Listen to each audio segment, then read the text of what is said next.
चर्चा करता आया है और इंटरनेशनल एक्सपर्ट्स के ज़रिए, इन इंटरनेशनल एजेंसीज़ के ज़रिए G20 जैसे मोर्चों को क्रेडिबिलिटी मिलती है, क्योंकि अगर आप G7 से केवल तुलना करें तो हालांकि अनौपचारिक तौर पर आप देखें तो G20 का कोई सेक्रेटेरिएट नहीं है।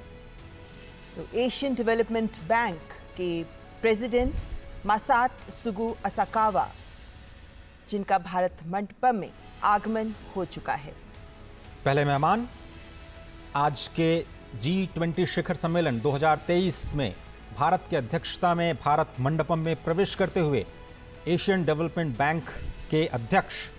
एशियन डेवलपमेंट बैंक जो एशिया और प्रशांत क्षेत्र में समावेशी विकास की सोच को आगे बढ़ाता है, बहुत ही आवश्यक।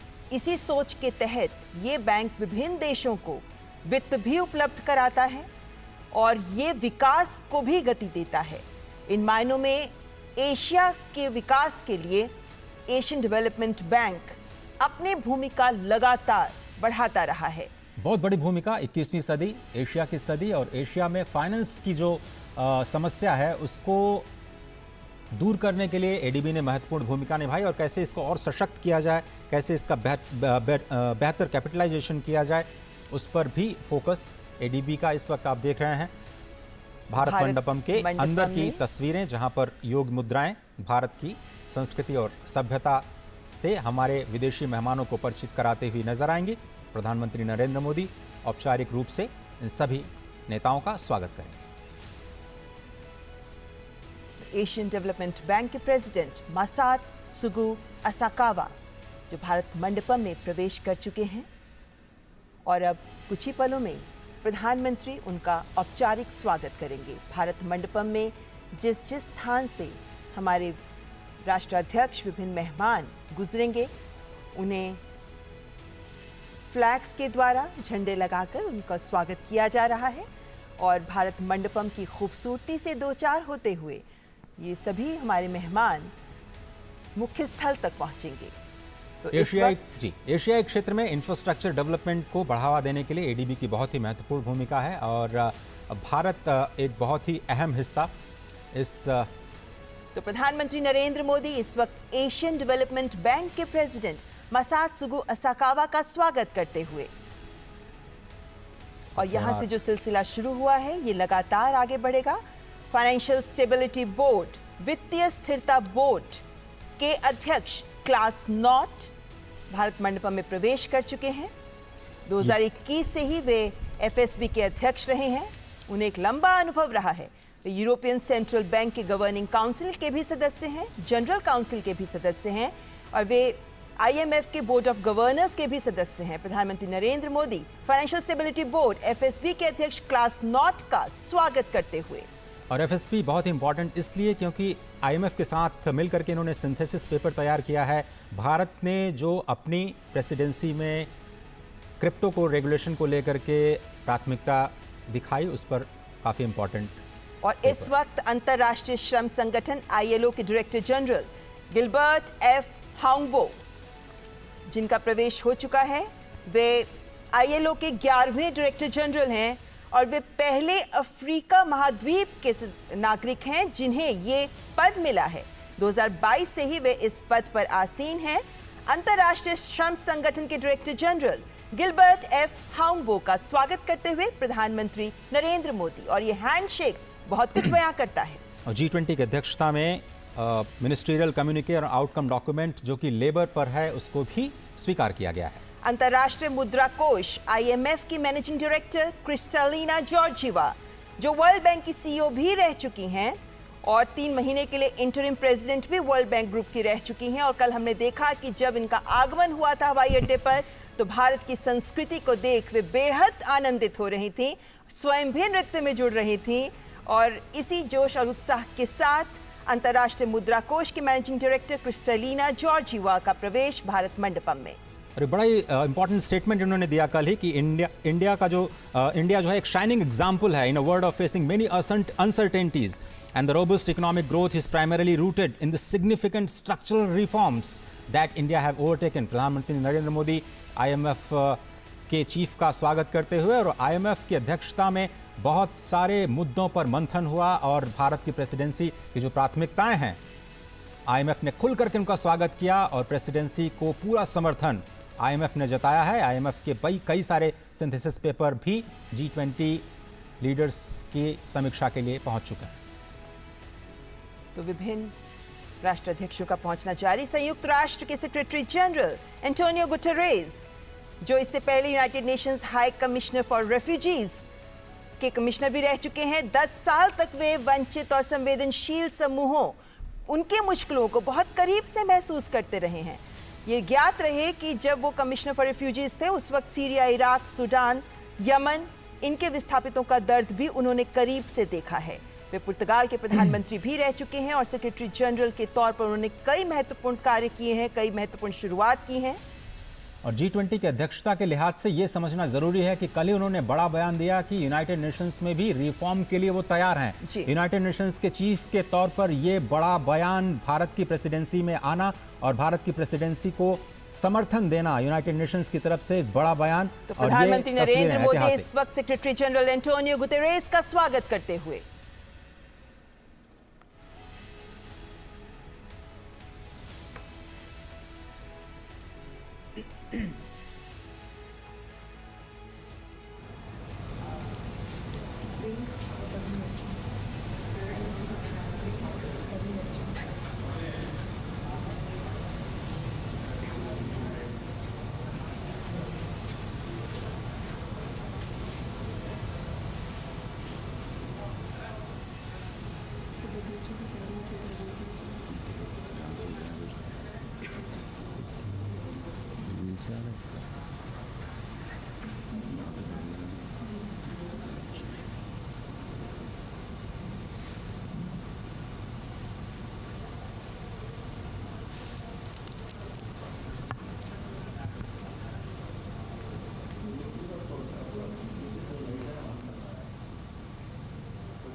प्रेसिडेंट अजय बंगा, जिनका स्वागत किया प्रधानमंत्री नरेंद्र मोदी ने।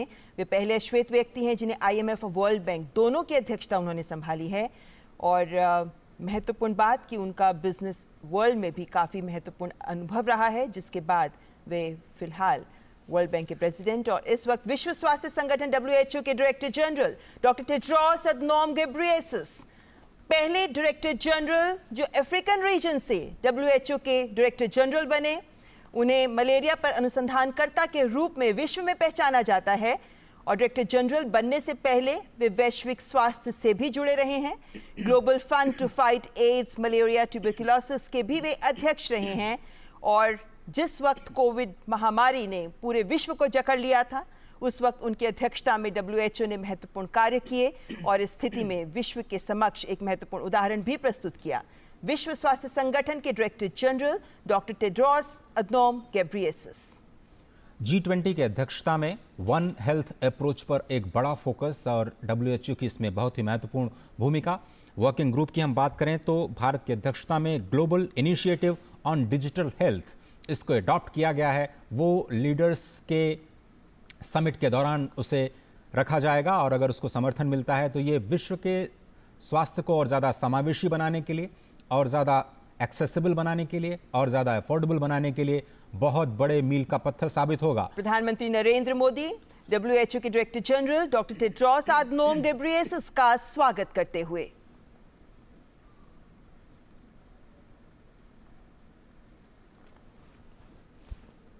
सांकेतिक रूप से लगता है कि उनका हालचाल पूछ रहे हैं प्रधानमंत्री। और अब स्क्रीन पर आप देख सकते हैं OECD यानी आर्थिक सहयोग और विकास संगठन के सेक्रेटरी जनरल मथियास कामन, जो ऑस्ट्रेलिया के वित्त मंत्री भी रह चुके हैं, प्रधानमंत्री नरेंद्र मोदी उनका स्वागत करते हुए। इंटरनेशनल टैक्सेशन और कैपेसिटी बिल्डिंग में OECD की बहुत ही महत्वपूर्ण भूमिका, उनके रिपोर्ट से बहुत ज़्यादा मदद मिलती है और जो G20 के वर्किंग ग्रुप हैं उनको अपनी चर्चाओं को और आगे बढ़ाने के लिए बहुत ही इंपॉर्टेंट इंटरनेशनल ऑर्गेनाइजेशंस जो कि इनवाइट किए जाते हैं G20 के सम्मेलन में बहुत ही ख़ास इनपुट्स के लिए, जो डिसीजन मेकिंग में बहुत ही अहम भूमिका निभाते हैं, वैश्विक स्तर पर मुद्दों पर समावेशी विकास को समाहित करने में बहुत ही महत्वपूर्ण भूमिका निभाते हैं। और वर्ल्ड ट्रेड ऑर्गेनाइजेशन के डायरेक्टर जनरल गोजी ओकोंजो इवियाला, जो पहली महिला डायरेक्टर जनरल रही हैं WTO की और पहली अफ्रीकी नागरिक जिन्हें WTO की अध्यक्षता मिली है, गोजी ओकोंजो इवियाला, जो ग्लोबल फाइनेंस एक्सपर्ट हैं, इकोनॉमिस्ट हैं, Asia, Africa, Europe, Latin America, north America में काम करने का इन्हें 40 वर्षों का अनुभव रहा है और अंतर्राष्ट्रीय विकास के विशेषज्ञ इन्हें माना जाता है और फिलहाल WTO की अध्यक्षता संभाल रही हैं। 21वीं सदी के लिए WTO को तैयार करना, WTO में रिफॉर्म, इसकी लगातार बात करता रहा है भारत। और प्रधानमंत्री मोदी ने भी स्पष्ट तौर पर WTO में रिफॉर्म्स की वकालत की और ट्रेड एंड इन्वेस्टमेंट की वर्किंग ग्रुप में WTO मिनिस्ट्रियल मीटिंग में भारत इस मुद्दे पर लगातार बात करता रहा है कि विकासशील देशों को, ग्लोबल साउथ की आवाज़ को WTO में और ज़्यादा तरजीह दी जानी चाहिए। मार्केट एक्सेस में जो विकसित देश हैं, विकासशील देशों की मदद करें। प्रधानमंत्री Narendra Modi goji Okonjo इवियाला WTO के डायरेक्टर जनरल का स्वागत करते हुए।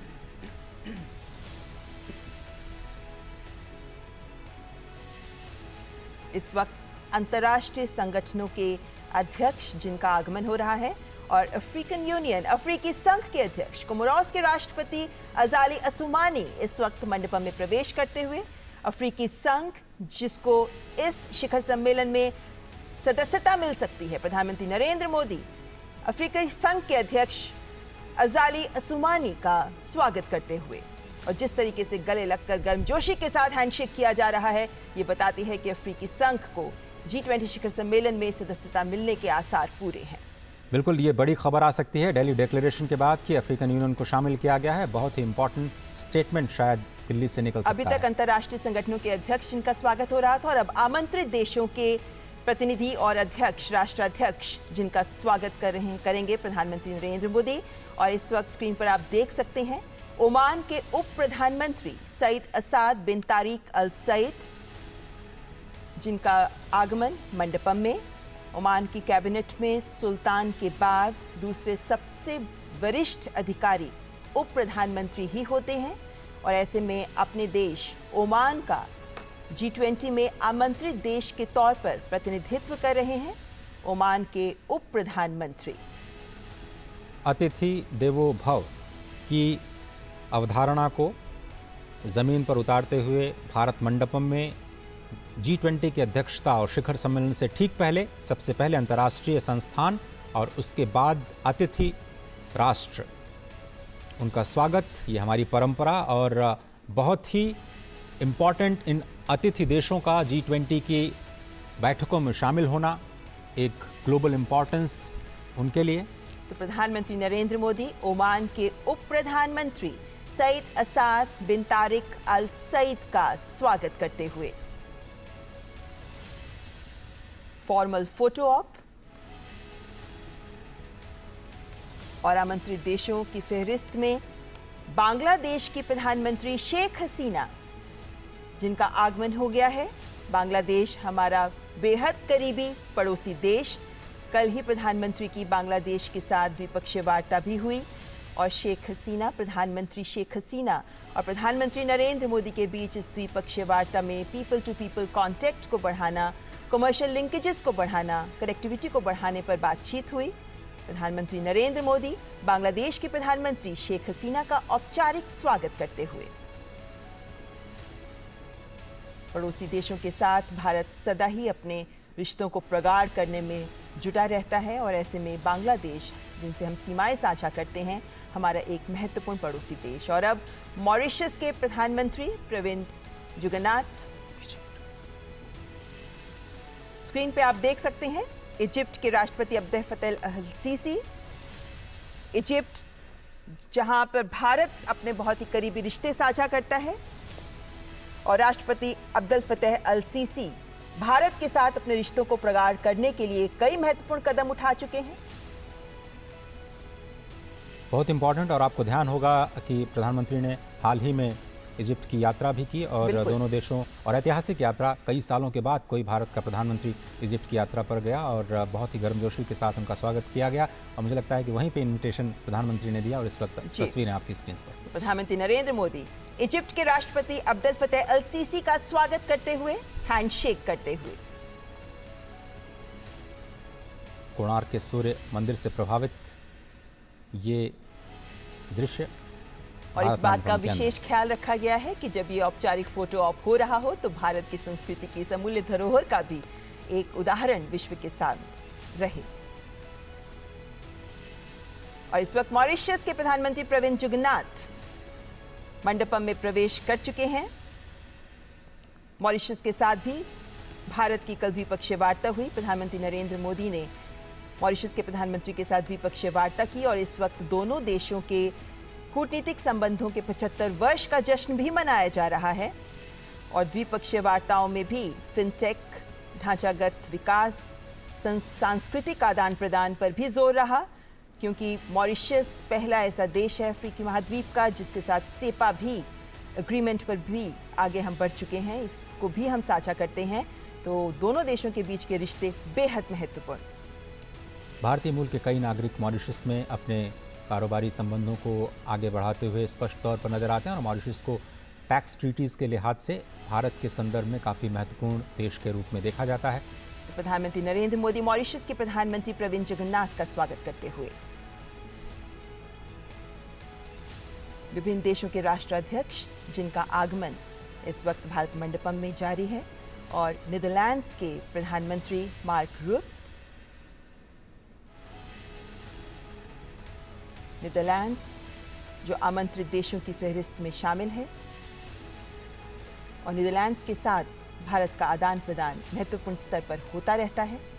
नीदरलैंड्स की जो वाटर मैनेजमेंट की प्रैक्टिसेस हैं, एग्रीकल्चर की प्रैक्टिसेस हैं, वो पूरी दुनिया के लिए एक मिसाल है। और राष्ट्रपति जब यहाँ की यात्रा पर थे तो बहुत सारे बायलैटरल्स के जरिए दोनों देशों के कारोबारी संबंधों को और मजबूत बनाने की कोशिश की गई थी। और नीदरलैंड्स के प्रधानमंत्री जिस मुस्कुराहट के साथ आगे बढ़े और गले लगकर प्रधानमंत्री के साथ उन्होंने गर्मजोशी से किया, उसके साथ देख सकते हैं कि दोनों देशों के संबंधों में जो गर्मजोशी है ये उसका उदाहरण प्रस्तुत करता है। तो प्रधानमंत्री नरेंद्र मोदी नीदरलैंड्स के प्रधानमंत्री मार्क रूट का स्वागत करते हुए, जैसा हम जानते ही हैं, प्रधानमंत्री नरेंद्र मोदी की विभिन्न देशों के राष्ट्राध्यक्षों के साथ एक अलग ही केमिस्ट्री होती है और जिनके साथ उनकी मुलाकात होती भी रहती है। ऐसे में ये राष्ट्राध्यक्ष जब प्रधानमंत्री से मिलते हैं तो ये गर्मजोशी हमें देखने को मिलती है। इस हैंडशेक में जो गर्मजोशी है, इस हैंडशेक में जो स्ट्रेंथ है, वो आपसी रिश्तों को भी बेहतर बनाती है। और इस वक्त नाइजीरिया के राष्ट्रपति बोला अहमद तिनुबू, नाइजीरिया को उम्मीद है कि भारत से रक्षा क्षेत्र में बहुत बड़ा इन्वेस्टमेंट शायद नाइजीरिया में आ सकता है। और साथ ही साथ स्पष्ट तौर पर औपचारिक तौर पर उन्होंने कहा है कि बहुत ही सौभाग्य की बात है कि भारत को G20 की प्रेसिडेंसी दी गई है इस साल, और बहुत सारे मुद्दे जो ग्लोबल साउथ के उठाए गए हैं वो नाइजीरिया ने उनका समर्थन किया है और भारत के प्रति अपनी कृतज्ञता जताई। और अफ्रीका का एक बेहद महत्वपूर्ण सबसे बड़ी अर्थव्यवस्था माना जाता है नाइजीरिया को। इन मायनों में नाइजीरिया एक बेहद महत्वपूर्ण देश अफ्रीका का, और नाइजीरिया के राष्ट्रपति का G20 में एक आमंत्रित देश के रूप में इस G20 शिखर सम्मेलन में शामिल होना भी बेहद महत्वपूर्ण संकेत देता है। और नाइजीरिया के राष्ट्रपति का भारत आना और प्रधानमंत्री नरेंद्र मोदी इस वक्त नाइजीरिया के राष्ट्रपति बोला अहमद तिनुबू का स्वागत करते हुए, और स्पष्ट तौर पर नाइजीरिया बहुत ही उत्साहित होगा क्योंकि बहुत सारे इन्वेस्टमेंट्स के इंटरेस्ट्स लगातार आने शुरू हो गए हैं। ऑटो सेक्टर में कुछ बड़ी उम्मीदें, कुछ बड़े ऐलान भी हुए हैं बीते दिनों।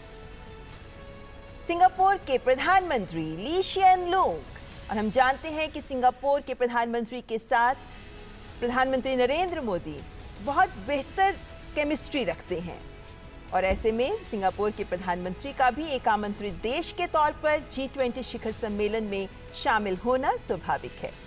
तो सिंगापुर के प्रधानमंत्री का आगमन, आसियान समिट के दौरान भी प्रधानमंत्री ने जिक्र किया सिंगापुर का स्पष्ट तौर पर, और सिंगापुर से जो भारत सीखना चाहता है उस स्मार्ट सिटीज़ का जो प्रोजेक्ट है, फाइनेंसिंग सिटीज़ ऑफ टुमारो को लेकर के जो कॉन्फ्रेंस हुई गांधीनगर में, उसमें सिंगापुर की बहुत ही अहम भूमिका रही। गिफ्ट सिटी जो बनाया गया है गांधीनगर में, उसमें भी सिंगापुर एक अहम भागीदार के रूप में सामने आया है। तो सिंगापुर के प्रधानमंत्री ली शिएन लूंग का स्वागत किया प्रधानमंत्री ने, और विभिन्न देशों के राष्ट्राध्यक्षों का आगमन जारी है और उनका औपचारिक स्वागत प्रधानमंत्री नरेंद्र मोदी के द्वारा 18वें G20 शिखर सम्मेलन के दौरान किया जा रहा है। और ये योग वॉल जिसके आगे से सभी राष्ट्राध्यक्ष गुजर रहे हैं, महत्वपूर्ण। स्पेन की उपराष्ट्रपति नाडिया कैल्विनो सेंटामारिया।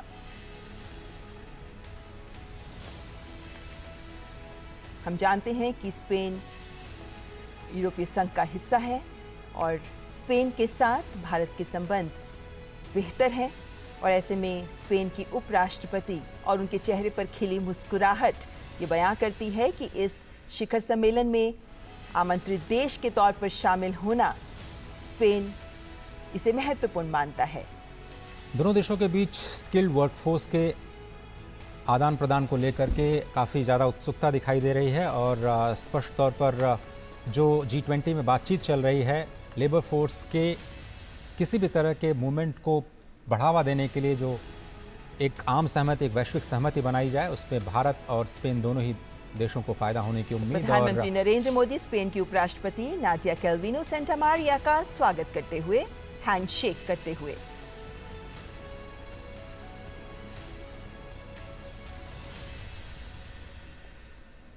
नौ आमंत्रित देश इस बार 18वें G20 शिखर सम्मेलन में भारत की ओर से विशेष रूप से आमंत्रित देश, जिनमें आखिरी देश है UAE, संयुक्त अरब अमीरात। अब से थोड़ी देर पहले UAE के तरफ से अभी तक जो इनवाइटेड कंट्रीज हैं उनमें तो आपकी स्क्रीन पे आप देख सकते हैं UAE यानी संयुक्त अरब अमीरात के राष्ट्रपति शेख मोहम्मद बिन जायद अल नहयान मंडपम में प्रवेश करते हुए। संयुक्त अरब अमीरात एक बेहद महत्वपूर्ण देश, विशेष रूप से आर्थिक रूप से अगर हम बात करते हैं, तेल संसाधनों के कारण और अन्य कूटनीतिक कारणों से भी भारत का महत्वपूर्ण सहयोगी देश संयुक्त अरब अमीरात। फ्री ट्रेड एग्रीमेंट को लेकर के दोनों देश काफ़ी ज़्यादा उत्साहित और हाल ही में जो FTA किया गया है भारत की तरफ से, उसका फ़ायदा अब ज़मीन पर दिखने लगा है। रोज़गार के लिहाज से, GDP के लिहाज से और दोनों देशों के बीच जो ट्रेड रिलेशंस हैं उसको बढ़ाने में इस FTA की बहुत अहम भूमिका रही है और बहुत सारे भारतीय सऊदी अरब में जो कार्य करते हैं उनको लेकर के लेवल प्लेइंग फील्ड दी जाए और उनको असिस्टेंस दिया जाए, और आप केमिस्ट्री स्पष्ट तौर पर देख सकते हैं। तो प्रधानमंत्री नरेंद्र मोदी UAE यानी संयुक्त अरब अमीरात के राष्ट्रपति शेख मोहम्मद बिन जायद अल नहयान का स्वागत करते हुए न केवल हैंडशेक बल्कि दोनों हाथों से उनके हाथों को थामते हुए उन्हें गले लगाते हुए। तो अब तक 9 आमंत्रित देश Oman, Bangladesh, Egypt, Mauritius, Netherlands, Nigeria, Singapore, Spain और UAE, इन 9 आमंत्रित देशों के राष्ट्राध्यक्ष अब भारत मंडपम में प्रवेश कर चुके हैं और अब बारी है G20 के सदस्य देशों।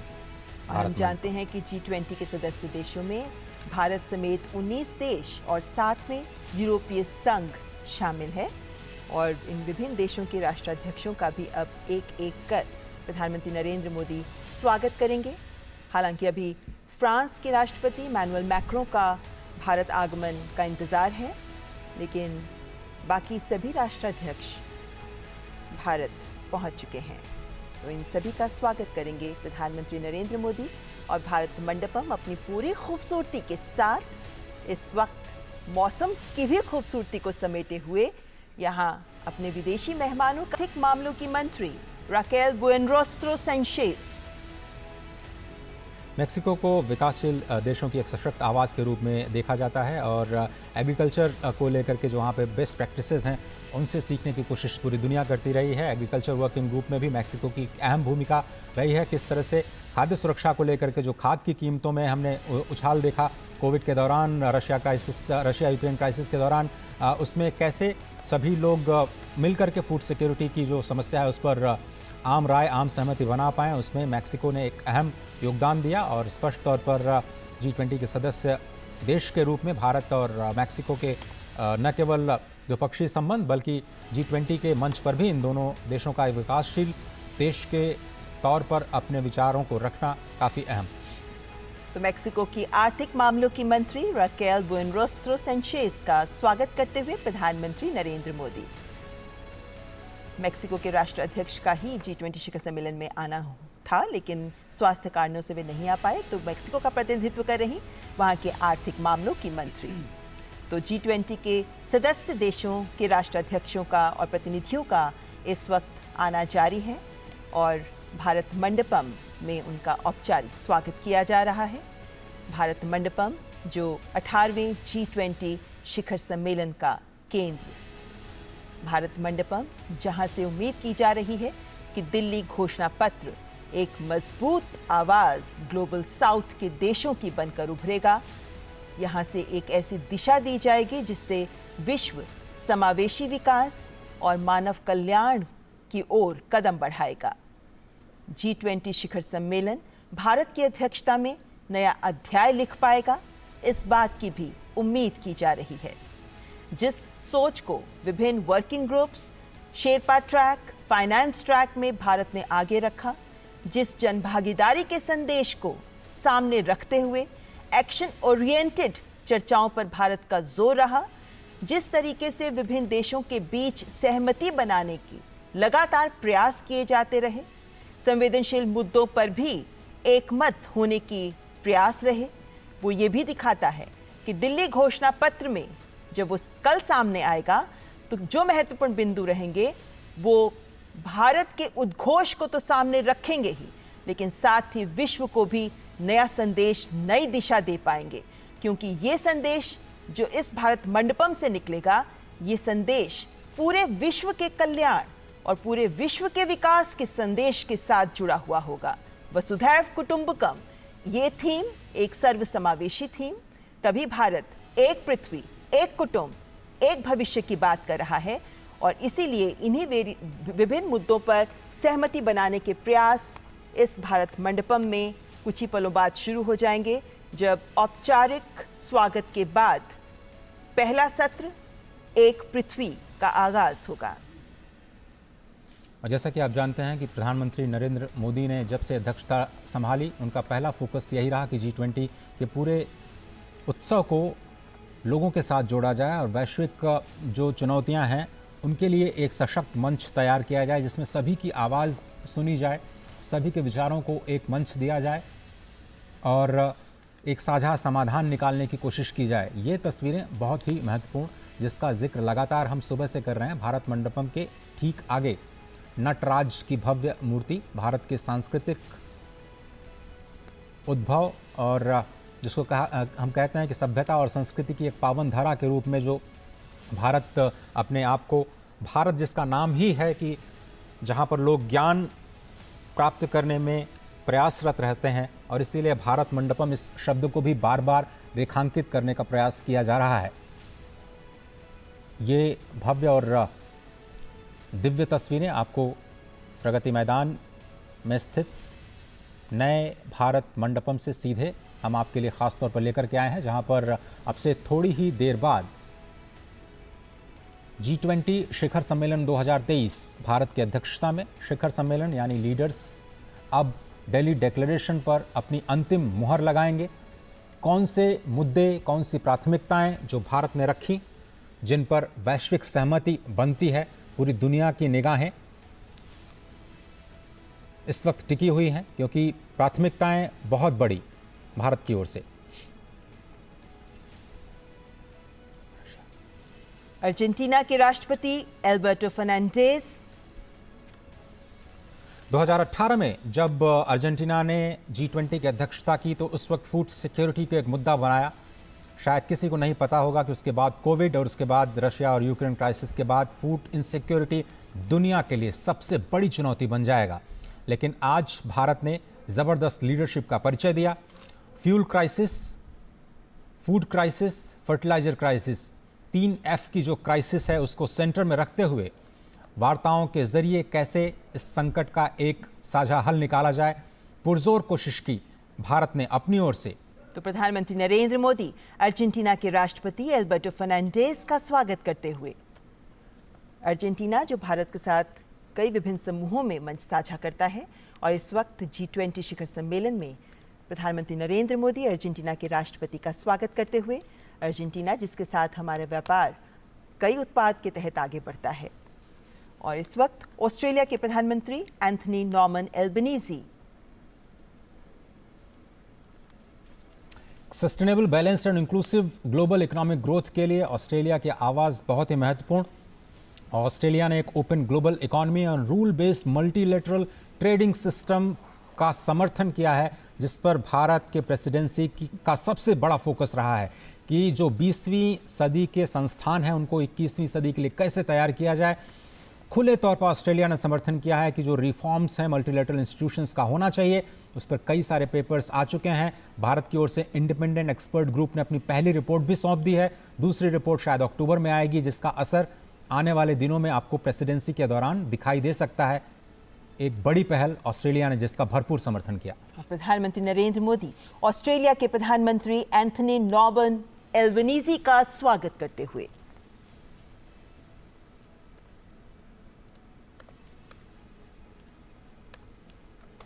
ऑस्ट्रेलिया जिसके साथ भारत अपने संबंधों को विभिन्न स्तरों पर आगे बढ़ा रहा है, और इस वक्त ऑस्ट्रेलियन प्रधानमंत्री एंथनी एल्बनीजी का प्रधानमंत्री ने स्वागत किया। और इस वक्त G20 के सदस्य देशों के राष्ट्राध्यक्ष, जिनमें कनाडा के प्रधानमंत्री जस्टिन पियर जेम्स ट्रूडो का आगमन G20 शिखर सम्मेलन पर आने से पहले जस्टिन ट्रूडो ने कई महत्वपूर्ण बयान दिए हैं, लेकिन देखना होगा कि G20 शिखर सम्मेलन में जो चर्चाएं आगे बढ़ेंगी उनमें कनाडा के प्रधानमंत्री क्या पक्ष लेते हैं। तो कनाडा के प्रधानमंत्री जस्टिन पियर जेम्स ट्रूडो का स्वागत करते हुए प्रधानमंत्री नरेंद्र मोदी। और भारत ने स्पष्ट तौर पर कहा है कि जो राजनीतिक या भू राजनीतिक परिस्थितियां हैं उनको भारत ने G20 के विकास के मुद्दे पर हावी नहीं होने दिया, और यही शायद भारत के G20 प्रेसिडेंसी की सबसे बड़ी सफलता कही जा सकती है, क्योंकि ऐसा लग रहा था बहुत सारे देशों को कि शायद भारत कहीं दबाव में झुक न जाए, लेकिन भारत ने स्पष्ट तौर पर किसी का भी बिना कोई पक्ष लिए निष्पक्ष तौर पर इस अध्यक्षता को स्पष्ट तौर पर एक लीडरशिप के तौर पर संभाला। और भारत ने अपनी ओर से बिल्कुल साफ कर दिया कि वो किसी भी तरह के जो भू राजनीतिक परिस्थितियां हैं उनको इस वार्ता पर हावी नहीं होने देगा, क्योंकि ये एक मंच है वैश्विक विकास के मुद्दों को समाधान देने का, एक साझा हल ढूंढने का। और इस वक्त यूरोपियन यूनियन कमीशन की president Ursula von der Leyen. जैसा कि आपको पता है कि 19 देशों के साथ यूरोपियन यूनियन कमीशन बहुत ही इंपॉर्टेंट, और भारत और यूरोपियन यूनियन के बीच इस वक्त हम फ्री ट्रेड एग्रीमेंट की बात कर रहे हैं। सबसे बड़ा ब्लॉक आप देखें, भारत के कारोबारी संबंध लगातार प्रगाढ़ होते रहे हैं। 2018 के बाद देखें तो जो हिस्सेदारी है भारत की European Union as a bloc के साथ, वो करीब करीब दोगुनी हो गई है। 8% से बढ़कर के 18% की हिस्सेदारी कारोबार में स्पष्ट तौर पर नजर आई है। और यूरोपियन यूनियन के साथ कारोबारी संबंधों को और ज़्यादा मजबूत बनाना द्विपक्षीय तौर पर ये भारत की प्राथमिकता। फ्री ट्रेड एग्रीमेंट पर हम बात कर रहे हैं, बायलैटरल एंगेजमेंट्स भी होने हैं प्रधानमंत्री नरेंद्र मोदी के साथ, लेकिन G20 में यूरोपियन यूनियन की महत्वपूर्ण भूमिका। पूरे यूरोप की तरफ से एक मात्र सदस्य जो पूरे यूरोप का प्रतिनिधित्व करता है G20 के इस बहुत ही खास मंच का। तो यूरोपियन यूनियन की कमीशन की president Ursula von der Leyen, जिनका प्रधानमंत्री नरेंद्र मोदी के द्वारा स्वागत किया जा रहा है। यूरोपियन यूनियन काउंसिल की तरफ से उर्सुला वॉन डेर लायन, और यूरोपियन यूनियन कमीशन की तरफ से यूरोपियन यूनियन काउंसिल के प्रेसिडेंट शार्ल मिशेल, जो कि यूरोपियन यूनियन कमीशन के प्रेसिडेंट हैं, और इस वक्त आपकी स्क्रीन पर नजर आ रहे थे। यूरोपियन यूनियन काउंसिल के प्रेसिडेंट शार्ल्स मिशेल, जिनका स्वागत प्रधानमंत्री नरेंद्र मोदी के द्वारा। यूरोपियन यूनियन G20 में फिलहाल इकलौता संघ, जिसके बाद अफ्रीकी संघ के शामिल होने के बाद कह सकते हैं कि G20 में 2 संघ हो जाएंगे, 19 देश और 2 संघ। लेकिन फिलहाल 19 देशों के साथ G20 में यूरोपियन यूनियन एक संघ के तौर पर शामिल है।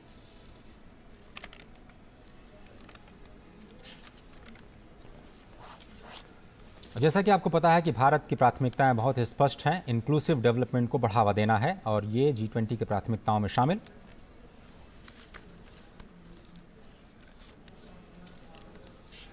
जर्मनी के चांसलर ओलाफ शॉल्स का आगमन।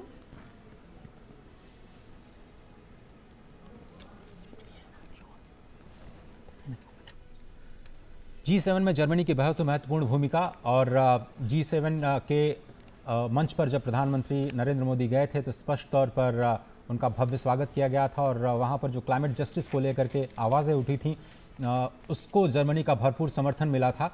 जर्मनी और भारत के बीच में पीपल टू पीपल कनेक्ट को लेकर के और ज़्यादा रिश्तों को मजबूत करना और साथ ही साथ द्विपक्षीय संबंधों को बढ़ावा देना, उस पर भी निगाह रहेगी। लेकिन G20 के मंच पर जर्मनी की बहुत ही खास भूमिका वैश्विक मुद्दों पर सहमति बनाने के लिहाज से। प्रधानमंत्री नरेंद्र मोदी जर्मनी के चांसलर ओलाफ शॉल्ज का स्वागत करते हुए उनके स्वास्थ्य का हालचाल भी जानते हुए प्रधानमंत्री नरेंद्र मोदी अपनी ज़बरदस्त केमिस्ट्री के जरिए, और ये देखा जा सकता है कि जैसे WHO के डायरेक्टर जनरल, उनका भी थोड़ा स्वास्थ्य नासाज था, प्रधानमंत्री ने उनका भी स्वास्थ्य पूछा। लेकिन ये भी दिखाता है महत्व G20 शिखर सम्मेलन का, जहां विभिन्न राष्ट्राध्यक्षों और संगठनों के अध्यक्षों के द्वारा ये प्रयास किया गया है कि वे इसमें ज़रूर शिरकत करें, ज़रूर शामिल हों, क्योंकि इस वक्त का G20 शिखर सम्मेलन इस दौर में पूरा विश्व वक्त के उस मुहाने पर खड़ा है जब चुनौतियां बहुत भीषण हैं और चुनौतियां बहुत मुखर हैं। ऐसे में इस कठिन वक्त में विश्व को अगर आगे लेकर जाना है तो उसमें इस G20 शिखर सम्मेलन में लिए गए निर्णय महत्वपूर्ण भूमिका निभाएंगे। और इसीलिए इस वक्त जो औपचारिक स्वागत आमंत्रित देशों के राष्ट्राध्यक्षों का, G20 सदस्य देशों का और अंतर्राष्ट्रीय संगठनों के अध्यक्षों का किया जा रहा है, ये भी दिखाता है कि इनका यहाँ आना, इस शिखर सम्मेलन में इन सभी संगठनों और राष्ट्रों के अध्यक्षों की उपस्थिति हमारे लिए भी मायने रखती है, G20 के लिए भी मायने रखती है। भारत मंडपम जो बेसब्री से प्रतीक्षा कर रहा है उन मेहमानों की जिनका भी आगमन का इंतज़ार है, और विभिन्न राष्ट्राध्यक्ष जो अब से कुछ ही देर बाद जब फॉर्मल सेशंस शुरू होंगे तो गंभीर समस्याएं विश्व के सामने जो उपस्थित हैं उन पर मंथन करेंगे, उन पर चिंतन करेंगे, ताकि इन चर्चाओं और इस विमर्श से कुछ ठोस नतीजे सामने आ सकें, ऐसे नतीजे जो एक्शन ओरिएंटेड हों, ताकि विभिन्न देश सामूहिक जिम्मेदारी निभाते हुए इन निर्णयों को लेकर आगे बढ़ सकें। सामूहिक जिम्मेदारी सर्वसमावेशी विश्व के विकास की, सामूहिक जिम्मेदारी वैश्विक चुनौतियों से निपटने की, सामूहिक जिम्मेदारी वसुधैव कुटुंबकम के तहत एक पृथ्वी, एक कुटुंब, एक भविष्य के मंत्र को साकार करने की। और इस वक्त इटली की प्रधानमंत्री जॉर्जिया मेलोनी, जो इटली की पहली महिला प्रधानमंत्री हैं, मात्र 15 वर्ष की आयु में वे इटालियन सोशल मूवमेंट से जुड़ गई थीं। 21 वर्ष की आयु में ही वे रोम की काउंसलर चयनित हो गई थीं। 29 वर्ष की आयु में ही वे सांसद भी बन गई थीं और 2022 में ही उन्होंने इटली के प्रधानमंत्री पद को संभाला। 2020 में जब इटली ने G20 की अध्यक्षता संभाली, उस वक्त कोविड-19 का जो क्राइसिस था वो काफ़ी अपनी जड़ें जमा चुका था। ऐसे में रोम डिक्लेरेशन, जिसमें स्वास्थ्य को लेकर के एक साझे प्रयास के तौर पर जो प्रेसिडेंसी की थी, इटली ने उसे काफ़ी सराहा गया था और इटली ने भी भरपूर समर्थन दिया है भारत की G20 प्रेसिडेंसी का। केमिस्ट्री आपकी स्क्रीन पर। प्रधानमंत्री नरेंद्र मोदी इटली की प्रधानमंत्री जॉर्जिया मेलोनी का स्वागत करते हुए सस्टेनेबल डेवलपमेंट गोल्स को लेकर के दोनों देश लगातार एक दूसरे का सहयोग करते हुए स्पष्ट तौर पर नजर आते रहे हैं। और जिस तरह से हम लगातार आपको बता रहे हैं कि G20 प्रेसिडेंसी पूरी अभी तक जो देखी है हमने 1 दिसंबर 2022 से महत्वपूर्ण स्तंभों पर नजर आती हुई। जापान के प्रधानमंत्री फुमियो किशिदा जो पूर्व प्रधानमंत्री शिंजो आबे की सरकार में विदेश मंत्री भी रह चुके हैं 2012 से 2017 तक, और इसीलिए भारत के साथ संबंधों को वे पूरी तरह और बेहतरीन तरीके से परिभाषित कर रहे हैं। जापान एक महत्वपूर्ण देश है हमारे लिए, जिसके साथ हम विभिन्न मंचों पर हम सहयोगी के तौर पर काम करते हैं। और जापान ने पूरा समर्थन दिया है भारत का ग्लोबल साउथ के लीडर के तौर पर। स्पष्ट तौर पर जब ऐसा कहने में संकोच नहीं होना चाहिए कि जब भारत और चीन की बात आती है तो जापान हमेशा भारत के पक्ष में खड़ा रहा है। कई अंतर्राष्ट्रीय मंचों पर जापान ने खुल करके भारत का समर्थन किया है, भारत के विचारों का, और भारत के पक्ष में अपने विचार रखे हैं। प्रधानमंत्री नरेंद्र मोदी जापान के प्रधानमंत्री फुमियो किशिदा का स्वागत करते हुए। विभिन्न सहयोगी देश और शिखर सम्मेलन में एक महत्वपूर्ण आयाम ये रहता है कि भारत जहां G20 शिखर सम्मेलन की अध्यक्षता कर रहा है, तो वहीं विभिन्न सदस्य देशों के साथ संबंध प्रगाढ़ करने का भी ये महत्वपूर्ण अवसर होता है। ऐसे में लगभग 15 बायलैटरल्स भी प्रधानमंत्री की प्लान्ड है, जिनमें से कल हमने देखा कि 3 देशों के साथ द्विपक्षीय वार्ताएं हुई, जिसके बाद आज भी सबकी नजरें रहेंगी, जब उम्मीद की जा रही है कि यूके, जर्मनी, फ्रांस के साथ भी और अन्य देशों के साथ भी प्रधानमंत्री द्विपक्षीय वार्ताएं करेंगे। और इस वक्त दक्षिण कोरिया के राष्ट्रपति यून सुक योल दोनों देशों के बीच मित्रता की 50वीं वर्षगांठ दोनों ही देश मनाते हुए और एक स्पेशल कैंपेन G20 से ठीक पहले चलाया गया, जिसमें दोनों देश एक साझी विरासत, विश्वास की विरासत को आगे ले जाने पर सहमत हुए हैं, मित्रता को और प्रगाढ़ करते हुए। और G7 समिट में भी प्रधानमंत्री नरेंद्र मोदी की मुलाकात इनसे हुई और अब G20 का मंच तैयार, और पूरे साल हमने सहयोग देखा कोरिया का भारत की तमाम प्राथमिकताओं पर, और स्पष्ट तौर पर सांस्कृतिक लिहाज से दोनों देश और ज़्यादा करीब आते हुए। तो दक्षिण कोरिया के राष्ट्रपति यून सुक योल, जिनका स्वागत कर रहे हैं प्रधानमंत्री नरेंद्र मोदी, तो कई सदस्य देश जिनके आगमन का इंतजार, और प्रधानमंत्री नरेंद्र मोदी विशेष रूप से इस औपचारिक स्वागत कार्यक्रम को आगे बढ़ाते हुए G20 शिखर सम्मेलन, जिससे पूरे विश्व को उम्मीदें हैं, और जिन देशों को यहाँ G20 शिखर सम्मेलन में जिनके फ्लैग्स हम देख सकते हैं मंडपम के बाहर सजे हुए, लेकिन इन सभी देशों के ऊपर जिम्मेदारी है, ये जिम्मेदारी है कि इस शिखर सम्मेलन से कुछ ठोस निकलकर सामने आए, कुछ ऐसा निकलकर सामने आए जो विश्व के विकास को गति दे सके। इस वक्त कोविड महामारी से कितने ही देश हैं जो उबर रहे हैं। इस वक्त कोविड महामारी के बाद विभिन्न देशों की अर्थव्यवस्थाएं चरमराई हुई हैं। ऐसे में सभी देशों को एकजुट होकर आगे बढ़ने का आह्वान कर रहा है भारत इस भारत मंडपम से। और इस वक्त दक्षिण अफ्रीका के राष्ट्रपति एम सिरिल रामाफोसा एक महत्वपूर्ण शख्सियत हैं। श्री एम सिरिल रामाफोसा जो रंग भेद विरोधी कार्यकर्ता रहे हैं, ट्रेड यूनियन के नेता रहे हैं, पेशे से व्यापारी भी रहे हैं। 2014 से 2018 तक आप दक्षिण अफ्रीका के उपराष्ट्रपति रहे और अब दक्षिण अफ्रीका के राष्ट्रपति के पद पर विराजमान। और G20 शिखर सम्मेलन में दक्षिण अफ्रीका के राष्ट्रपति एम सिरिल रामाफोसा का आगमन। हाल ही में ब्रिक्स समिट की सफल मेज़बानी करने के बाद अब G20 के मंच पर दोनों ही नेता एक बार फिर से कुछ ही दिनों में मिलते हुए विकासशील देशों के साझा हितों को वैश्विक मंच प्रदान करते हुए दोनों देशों के संबंध कारोबारी तौर पर, सांस्कृतिक तौर पर और मानवीय तौर पर बहुत ही प्रगाढ़, बहुत ही प्राचीन। प्रधानमंत्री नरेंद्र मोदी दक्षिण अफ्रीका के राष्ट्रपति एम सिरिल रामाफोसा का स्वागत करते हुए, हैंडशेक करते हुए, फॉर्मल फोटो ऑप देते हुए।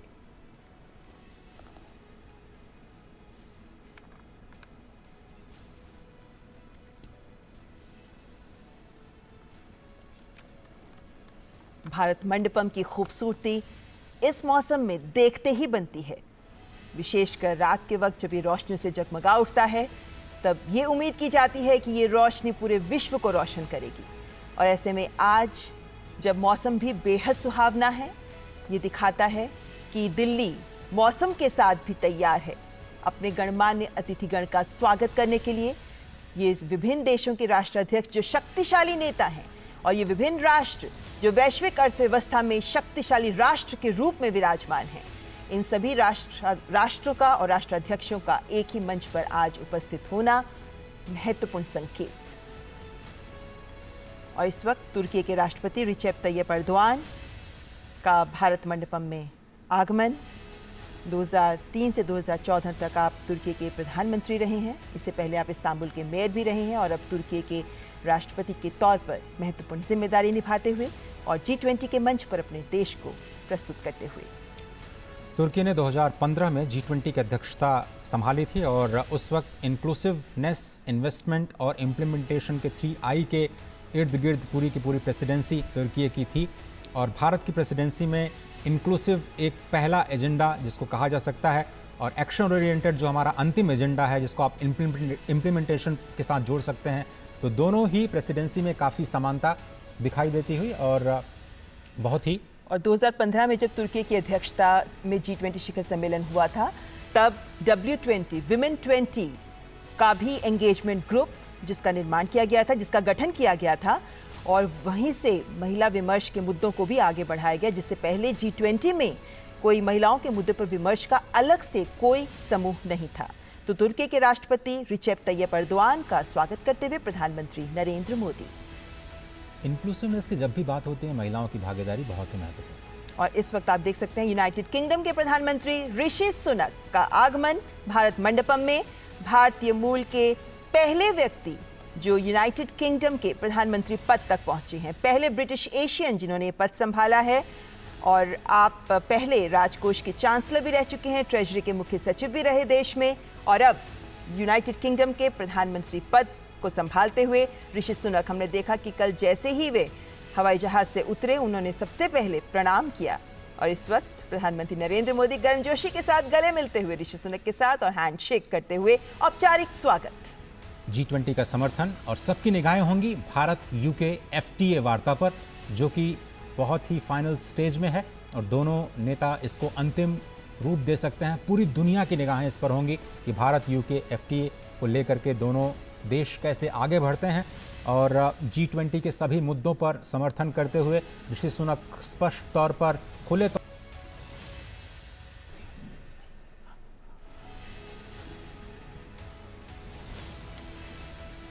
रूस के विदेश मंत्री सर्गेई लावरोव का भी आगमन। व्लादिमीर पुतिन नहीं आ पाए, उनकी जगह सर्गेई लावरोव रूस का प्रतिनिधित्व करते हुए।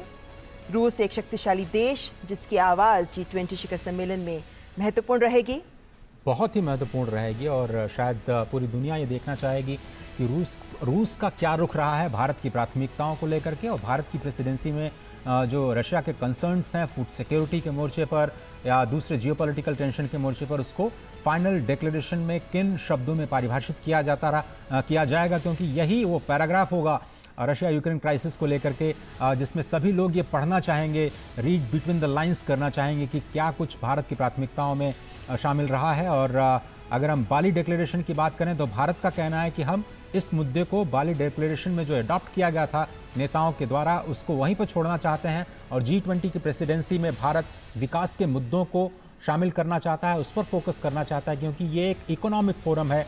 जियोपॉलिटिकल टेंशंस को स्थान देने का इस फोरम, इसे एक मंच नहीं बनाया जा सकता, इसलिए ये मुद्दा बहुत ही इंपॉर्टेंट रहने वाला है। और लगातार हम कल से देख रहे हैं कि फॉरेन मीडिया भारतीय प्रतिनिधियों से भी बात कर रहा है कि कैसे इस मुद्दे को देखा जाएगा। और वैसे देखें तो बाली डिक्लेरेशन में भी रूस यूक्रेन संघर्ष के मुद्दे पर अंत में जाकर सहमति बन पाई थी, जिसके बाद सही शब्दों के साथ पंक्तियों को जोड़ा गया था और बाली डिक्लेरेशन सामने आया था। लेकिन उम्मीद की जा रही है कि इस बार भारत जिस तरीके से पूरे विश्व के विकास की बात कर रहा है, ऐसे में विभिन्न देश अपने सोच और एजेंडे को एक तरफ रखते हुए विश्व की बेहतरी के लिए एकजुट होने का आह्वान में भारत के साथ जुड़ेंगे।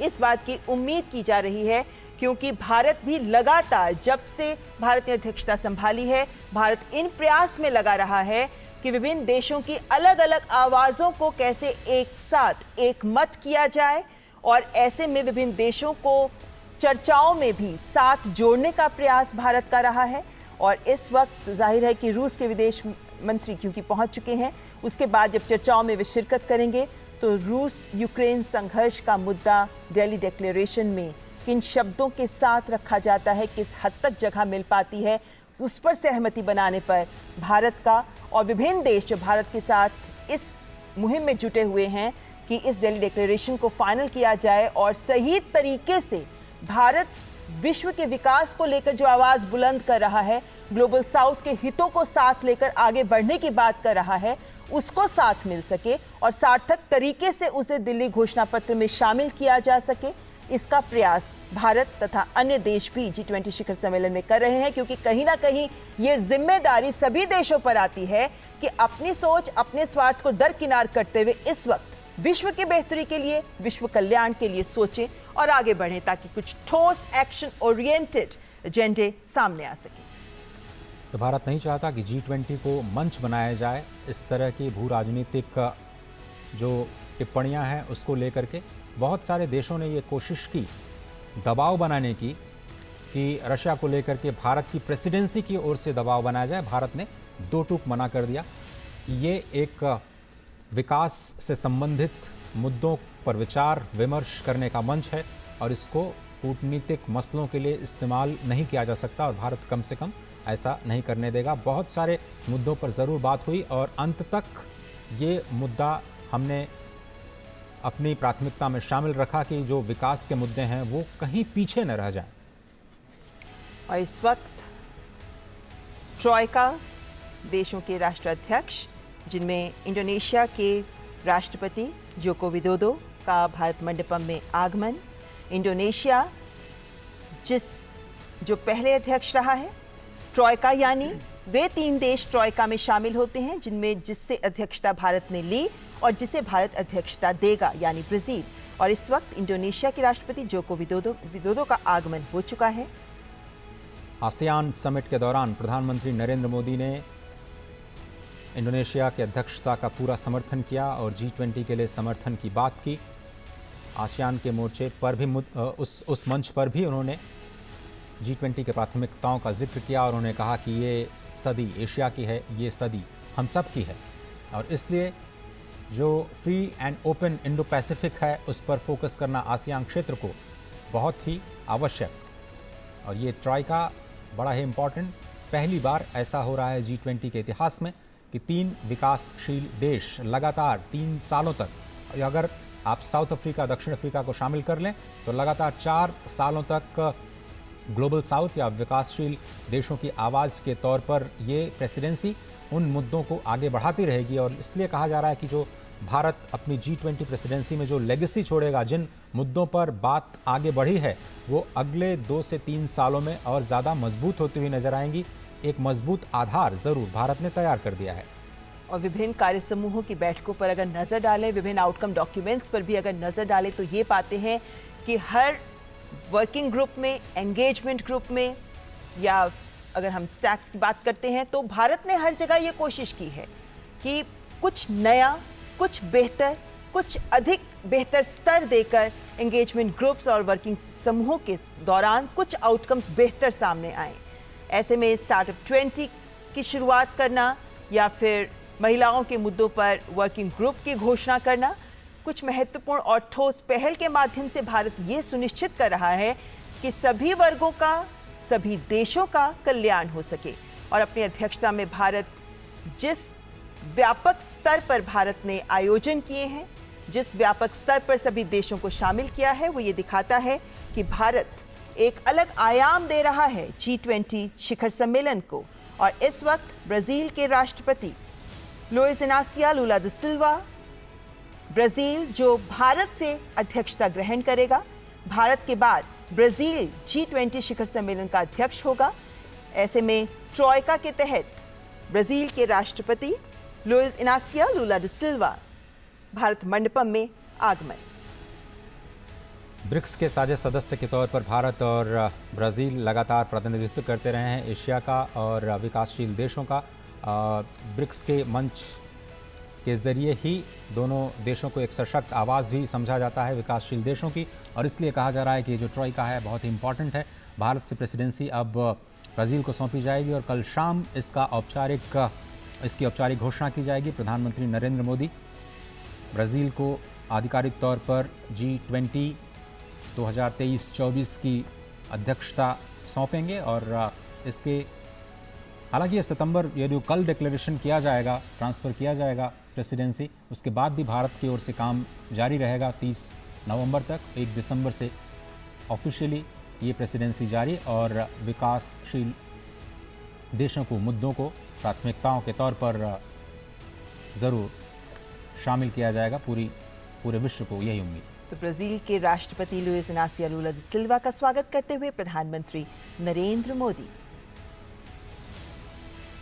G20 शिखर सम्मेलन, जिससे कुछ ही पलों बाद पहले सत्र का औपचारिक आरंभ होगा और उस पहले सत्र में वन अर्थ विषय है और ऐसे में उम्मीद की जा रही है कि जिस एकात्मवाद की सोच के साथ भारत आगे बढ़ रहा है, जिस बंधुत्व की भावना को भारत आगे बढ़ा रहा है, वो भावना इन चर्चाओं के तहत निकलने वाले आउटकम में भी परिलक्षित होगी।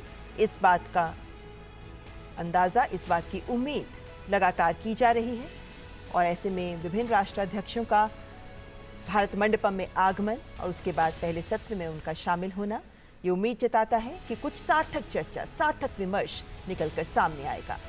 हम जानते हैं कि शेरपा ट्रैक पहले ही विभिन्न बिंदुओं पर, विभिन्न मंचों पर, विभिन्न एंगेजमेंट ग्रुप्स और वर्किंग ग्रुप्स के सजेशंस, रिकमेंडेशंस को साथ लेकर डॉक्यूमेंट्स तैयार कर चुका है, जिस पर मुहर लगाएंगे विभिन्न राष्ट्राध्यक्ष।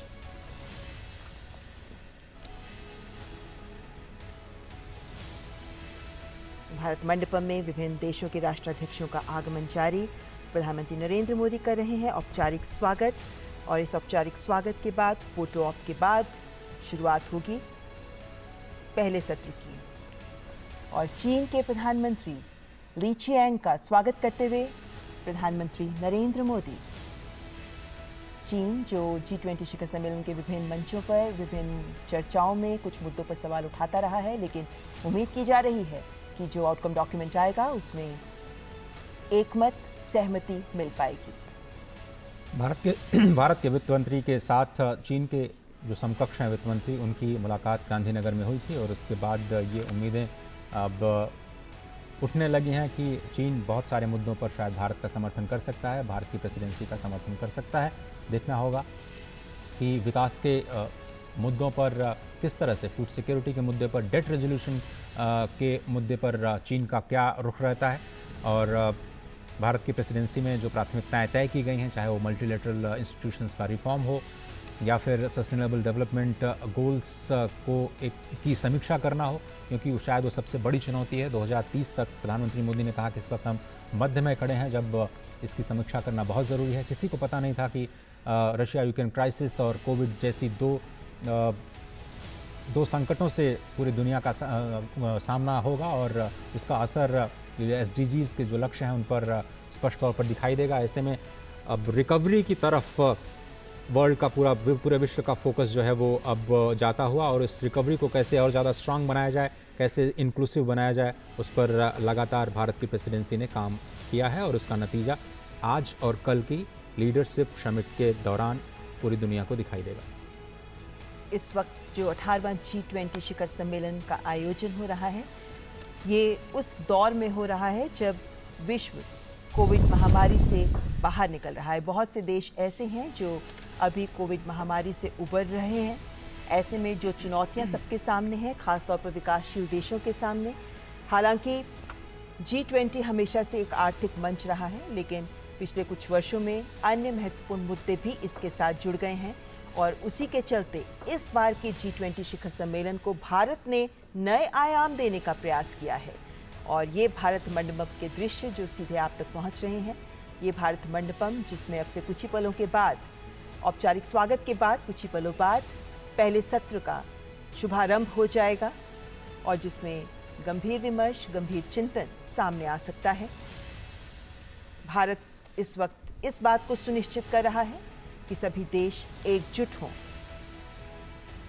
ऐसे में जब पूरे विश्व में इस वक्त देखा जा रहा है कि सब अपने स्वार्थ, अपने विकास को लेकर आगे बढ़ रहे हैं, भारत ने एक आवाज़ बुलंद की कि विश्व को एकजुट होकर आगे बढ़ना होगा, तभी संपूर्ण विश्व का विकास हो पाएगा। जलवायु परिवर्तन की चुनौती हमारे सामने है, सतत विकास लक्ष्यों को 2030 तक हासिल करने की चुनौती हमारे सामने है। ऐसे में कोई भी देश अकेला इन लक्ष्यों को प्राप्त नहीं कर सकता। ऐसे में सभी को एक मत होकर एक पृथ्वी के लिए कार्य करना जरूरी है, क्योंकि सभी देश एक दूसरे से इंटरकनेक्टेड हैं, जुड़े हुए हैं। इसीलिए सभी देशों को एकजुट होकर, सबको एक साथ मिलकर एक कुटुंब की तरह निर्णय लेने होंगे और ठोस कार्य को आगे लेकर, लक्ष्यों को लेकर आगे बढ़ना होगा। तभी हम साझा भविष्य, एक भविष्य हासिल कर पाएंगे।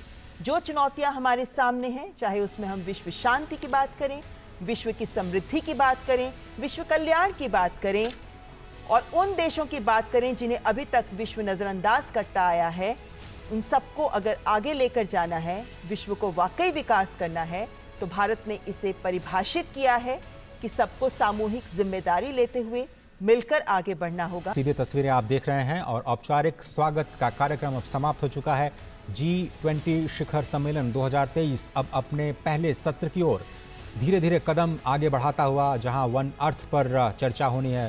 पहले सत्र में 3 फोकस, 3 सत्र और फिलहाल जो देशों के राष्ट्राध्यक्षों का आगमन का इंतजार इस वक्त हो रहा है और भारत मंडपम में पहले सत्र के औपचारिक आरंभ से पहले प्रधानमंत्री नरेंद्र मोदी के द्वारा विभिन्न राष्ट्राध्यक्षों का औपचारिक स्वागत का सिलसिला जारी। स्टूडियो में इस वक्त अंशु जोशी जी हमारे साथ हैं, JNU की प्रोफेसर। बड़ा फोकस, भारत की जो अध्यक्षता है वो अब अंतिम चरण में आ चुकी है अंशु जी। लेकिन यहाँ से हम एक नए अध्याय की शुरुआत होते हुए देख रहे हैं। हम देख सकते हैं कि कितना भव्य आयोजन है, किस पैमाने पर हमने ये आयोजन किया है। हमने 1 लाख से भी ज़्यादा जो प्रतिनिधि और विदेश से आए मेहमान हैं, उनका इस अपने अध्यक्षता के 1 साल में यहाँ स्वागत किया। हमने अपने देश में 60 से भी अधिक शहरों में G20 की 220 से भी ज़्यादा मीटिंग्स का सफलतापूर्वक आयोजन किया। हमने इसमें नए लोग जोड़े। हमने जो पूरे विश्व से आए हुए मेहमान थे, जो विश्व के अलग अलग प्रतिनिधि थे, उन्हें अपनी जनता से जोड़ा। हमने गवर्नमेंट टू पीपल और पीपल टू पीपल कनेक्ट पे बढ़ावा दिया। इसे हमने अपनी अध्यक्षता में करके दिखाया। हमने G20 के मंच के विस्तार की बात की और मुझे लगता है एक बड़ा डेलिब्रेशन ये आ सकता है कि जो अफ्रीकी यूनियन है वो G20 का सदस्य बनाया जाए। अभी तक एक संगठन के रूप में यूरोपियन यूनियन G20 का एक परमानेंट सदस्य है। और हम ये भी देख सकते हैं कि किस तरह से हमने समावेशी विकास को लेकर, सतत विकास को लेकर, साझा विकास को लेकर न सिर्फ अपने यूनिलैटरल लेवल पे और बायलैटरल लेवल पे, हमने मल्टीलैटरल लेवल पर भी G20 के अध्यक्ष के रूप में अलग अलग सफल प्रयास किए। और अब मुझे लगता है कि आज और कल जो घोषणाएं होंगी, जो तमाम रिपोर्ट्स प्रस्तुत होंगी, जो राष्ट्राध्यक्ष अपने विचार प्रस्तुत करेंगे, उसमें हम भारत के इस महत्वपूर्ण योगदान को देख पाएंगे। क्योंकि भारत मंडपम में USA, अमेरिका के राष्ट्रपति जो बाइडेन का आगमन हो चुका है। कल हमने देखा कि भारत और अमेरिका के बीच द्विपक्षीय वार्ता भी हुई और कल हमने ये भी देखा कि कैसे अमेरिका के राष्ट्रपति जब दिल्ली पहुंचे तो सबसे पहले वो सीधे प्रधानमंत्री के आवास गए और वहां उन्होंने प्रधानमंत्री नरेंद्र मोदी के साथ मुलाकात की और दोनों देशों के बीच जो वार्ता हुई, उसके बाद कुछ ठोस परिणाम जो सामने आए, उसमें दोनों देशों के बीच के द्विपक्षीय संबंधों को जो पहलू परिभाषित करते हैं, जिसमें तकनीक भी शामिल है, जिसमें इनोवेशन भी शामिल है, जिसमें आर्थिक और व्यापार के मुद्दे भी शामिल हैं, इन्हें आगे बढ़ाने को लेकर प्रतिबद्धता दोबारा से जाहिर की गई। और ऐसे में G20 शिखर सम्मेलन से पहले भी अमेरिका की ओर से लगातार जो बयान आते रहे हैं वो ये दिखाते हैं कि G20 शिखर सम्मेलन में भारत जिस सोच को लेकर आगे बढ़ रहा है उसमें अमेरिका भारत का पूरा समर्थन कर रहा है। तो अमेरिका के राष्ट्रपति जोसेफ R. बाइडेन, जिनका भारत मंडपम में आगमन। और अमेरिका के पहले स्टेट विजिट के दौरान जिन मुद्दों की शुरुआत प्रधानमंत्री मोदी ने की थी, उसको और आगे बढ़ाते हुए दोनों ही नेता अपने द्विपक्षीय वार्ता के दौरान और G20 के मंच पर भी जो वैश्विक मुद्दे हैं, भारत की प्राथमिकता के मुद्दे हैं, अमेरिका ने उनका खुल करके स्वागत किया है। मल्टीलेटरल एजेंसीज, इंस्टीट्यूशंस में रिफॉर्म्स के मुद्दे पर अमेरिका स्पष्ट तौर पर भारत का समर्थन करता हुआ नजर आया है। UNSC की स्थायी सदस्यता का भी अमेरिका ने खुले तौर पर समर्थन किया है और ये स्पष्ट तौर पर अमेरिका कहता आया है कि अगर दुनिया की ग्रोथ को सस्टेनेबल बनाना है तो भारत को नज़रअंदाज नहीं किया जा सकता। बदलते हुए परिदृश्य में दुनिया की सोच को बदलना ही होगा और दुनिया की सबसे पुरानी डेमोक्रेसी, दुनिया की सबसे बड़ी डेमोक्रेसी और एक जब साथ। प्रधानमंत्री नरेंद्र मोदी अमेरिका गए थे तब भी हमने देखा कि किस तरीके से उनका स्वागत करते हुए राष्ट्रपति और फर्स्ट लेडी ने प्रधानमंत्री के दोनों तरफ से हाथ पकड़ के वे उन्हें अपने आवास के अंदर लेकर गए थे। और वो ये दिखाता है कि दोनों देशों के राष्ट्राध्यक्षों के बीच कितने मधुर, कितने करीबी संबंध हैं। और प्रधानमंत्री नरेंद्र मोदी इस वक्त पीछे चित्रित इस चित्र को राष्ट्रपति जो बाइडेन को एक्सप्लेन करते हुए कि इसके मायने क्या हैं। समय का चक्र हमेशा चलता रहता है।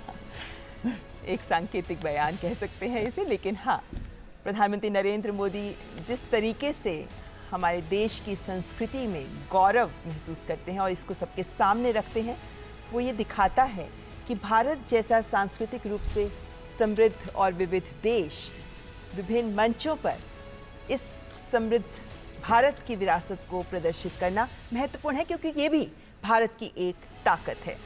तो अंशुल जी, मैं ये भी जानना चाह रही थी आपसे कि हम जब जन भागीदारी की बात करते हैं तो हमने देखा कि विभिन्न एंगेजमेंट ग्रुप्स में, उदाहरण के तौर पर महिलाओं की अगर मैं बात करूं तो आंगनवाड़ी वर्कर्स तक लेकर यहाँ तक कि जो स्ट्रीट वेंडर्स हैं उनको भी लिया गया, यहाँ तक कि जो असंगठित क्षेत्र की महिलाएं हैं जो घरों में काम करती हैं उन तक भी पहुंचा गया। तो क्या ये भी साबित करता है कि भारत का एक ये भी प्रयास है कि जो कुछ स्टेप्स, जो कुछ निर्णय सामने आए वो जमीनी स्तर पर लोगों के जीवन को बदल सके, उसे प्रभावित कर सके, ताकि वो जो बदलाव की बात की जाती है विश्व में वो बड़े बड़े ऐलान नहीं, छोटे छोटे कदमों से सामने आए। और इस वक्त आपको रोकना चाहूंगी फिर, क्योंकि इस वक्त हम स्क्रीन पर दिखा सकते हैं आपको कि सऊदी अरब के किंग सलमान बिन अब्दुल अजीज अल सऊद का भारत मंडपम में आगमन। अब क्राउन प्रिंस सलमान बिन अब्दुल अजीज अल सऊद का आगमन हो चुका है। अब से कुछ ही देर पहले सऊदी अरब के क्राउन प्रिंस भारत पहुंचे हैं। कुछ ही देर पहले हमने देखा कि उनका भारत में आगमन हुआ था और सऊदी अरब के क्राउन प्रिंस का स्वागत प्रधानमंत्री नरेंद्र मोदी के द्वारा किया जाएगा भारत मंडपम में। बहुत ही महत्वपूर्ण सदस्य G20 का सऊदी अरब, क्योंकि पूरी दुनिया में हम जो फ्यूल क्राइसिस देख रहे हैं उसमें उसको समाधान देने में सऊदी अरब की बहुत ही महत्वपूर्ण भूमिका रहती है। और जो कच्चे तेल की कीमतें हैं पूरी दुनिया की अर्थव्यवस्थाओं को प्रभावित करती हैं। ऐसे में ये जो लीडरशिप दिखाई गई है सऊदी अरब की ओर से, भारत के G20 के प्रेसिडेंसी के दौरान तमाम वर्किंग ग्रुप्स के दौरान जो एनर्जी सिक्योरिटी का मुद्दा है उसमें एक बहुत ही मजबूत स्तंभ के रूप में सऊदी अरब ने एक महत्वपूर्ण भूमिका निभाई है और भारत के G20 का समर्थन किया। तो सऊदी अरब के क्राउन प्रिंस मोहम्मद बिन सलमान का प्रधानमंत्री नरेंद्र मोदी के द्वारा स्वागत करते हुए और इसी के साथ विभिन्न राष्ट्राध्यक्षों और अंतर्राष्ट्रीय संगठनों के अध्यक्षों का स्वागत का कार्यक्रम औपचारिक रूप से संपन्न हुआ, जिसके बाद अब प्रथम सत्र वन अर्थ की शुरुआत होगी। और इस सत्र में पृथ्वी को लेकर कैसे विभिन्न देश महत्वपूर्ण कदम उठा सकते हैं, एक पृथ्वी, अपने पृथ्वी के संरक्षण को लेकर देश क्या कुछ कर सकते हैं। ऐसे में अभी तक विभिन्न कार्य समूहों में और एंगेजमेंट ग्रुप्स में जो बातें निकलकर सामने आई, जिसके आधार पर शेरपा ट्रैक में डॉक्यूमेंट तैयार किया गया, ऐसे में विभिन्न देश उस पर मंथन करेंगे ताकि कुछ ठोस नतीजे लेकर सामने आ सके। और इस वक्त दूरदर्शन नेटवर्क के जो टेक्निकल टीम है उसकी भी तारीफ करना बहुत ही आवश्यक है। आप देखें कि कितने कैमरा एंगल्स